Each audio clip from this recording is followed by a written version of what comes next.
Continuing now with our lead story, a major policy interview with Sarah Palin. As you may know, Iran presents a very dangerous threat to the USA.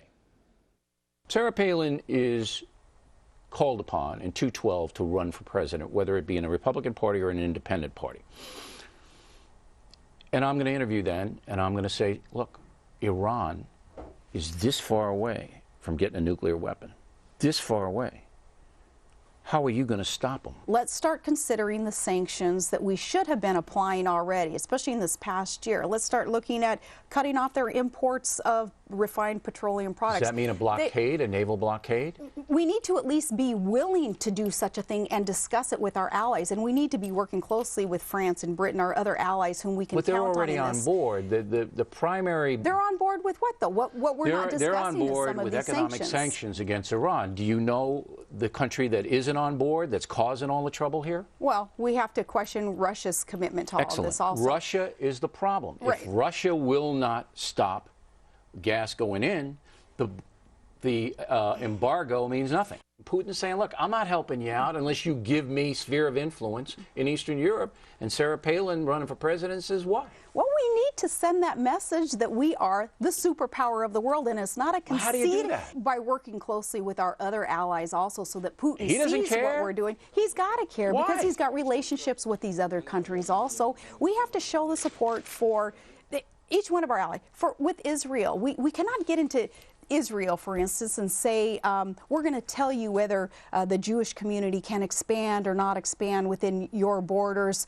Instead, what we need to do is tell Israel that we'll go to bat for them, well, what if does you that will. mean, though? Look, say Israel, say Netanyahu calls you up and says, look, I'm bombing them. I'm bombing Iran. They're too close. I'm not going to let it happen. What do you say? You say, go ahead, Netanyahu, go bomb them? What do you say? Oh, my gosh, any kind of war strike is the absolute last option. All right, so you say anybody no, would. But he's saying to you, you guys aren't going to be able to stop them.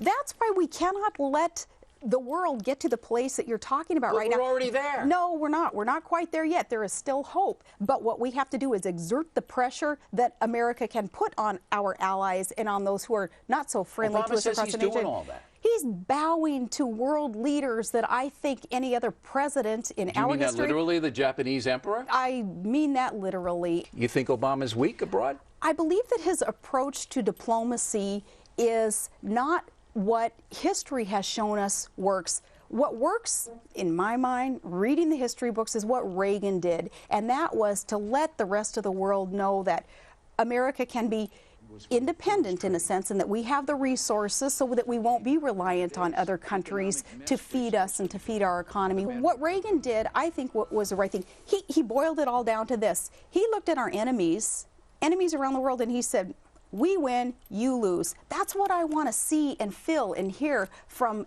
our new administration, from President Obama. But that's what Bush did, and it got him into all kinds of trouble because the world didn't like the Bush doctrine, unilateral action, okay?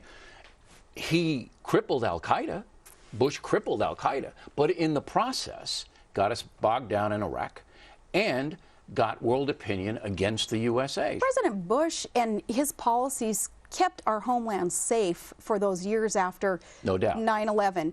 And I think we need to learn from some of the policies that he implemented there, too. And I would like to see President Obama acknowledge that Bush was successful in that arena. No, he's never going to do that. What I would like us to see is a shift from this 9/10 policy that it seems that Obama perhaps is embracing, and we start looking more at the 9/12 policies. Well, that's what you would do. That's what I would do. But Obama isn't going to do that unless he's forced to do it. Afghanistan, the U.S. ambassador says, don't send in the 40,000 troops. This is such a corrupt place. Obama doesn't really know what to do at this point. We think he's going to send some troops in, but he's been, 16, 17 weeks now. A lot of people think you cannot win in Afghanistan. You cannot impose democracy on that nation. It's going to be tough. It's going to be so tough, but Iraq was tough too. And when that surge strategy was finally implemented, we started to see the victorious steps taken there in Iraq. Let's repeat that in Afghanistan. Granted, conditions are different. Geographical conditions are different in Afghanistan. But Obama asked for, back in March, a new strategy. He tasked McChrystal with coming up with something. McChrystal then found the strategy, and now all these months later, Obama still hasn't been able to make up his mind in terms of our commitment to victory in Afghanistan. Do you think it's possible for victory in Afghanistan? I Is do. it possible? It has to be. We have got to be victorious in Afghanistan, or the terrorist cells are going to grow. And what is al-Qaeda's goal? What is al-Qaeda's goal? Growing those terror cells so they can come and destroy America.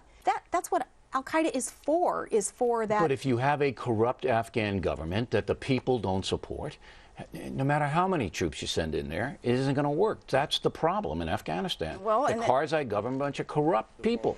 Karzai is an imperfect leader. Every world leader is. We need to be working with him. We have no choice. We have got to win in Afghanistan. We have to send in the reinforcements. And I say this as a mom of an infantryman who could ultimately end up over there, which scares me. Of course, I know that for the future of our world, we've got to get rid of the terrorists over there and not allow those cells to grow. On that note, the al-Qaeda leadership's still hiding in Pakistan. Do you go in and get them? There's some encouraging steps taken there in Pakistan where internally they're cracking down on the terrorists within. That's some progress that we had been hoping for quite some time. So that's encouraging. China.